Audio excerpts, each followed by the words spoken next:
তোমাদেরকে আমি গতকালকে যে আতাফলের ভিডিওটা শেয়ার করেছিলাম, আমি অনেক বেশি ভয় পাচ্ছিলাম যে আতাফলগুলো আদতে পাকবে কি না।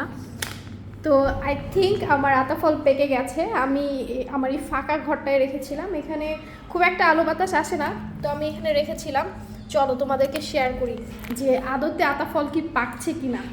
সেলার আমাকে বলেছিল একটা একটা করে পাকবে আর একটা একটা করে খেতে পারবেন। তো সবগুলোর মধ্যে এটা পেকেছিল,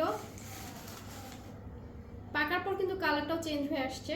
একটু কাছে আসো, একটু ভেঙে আপনাদেরকে দেখাই।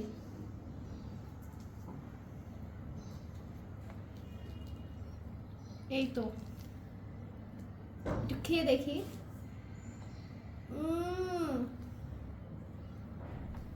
মাশাআল্লাহ মাশাআল্লাহ, অনেক মজা।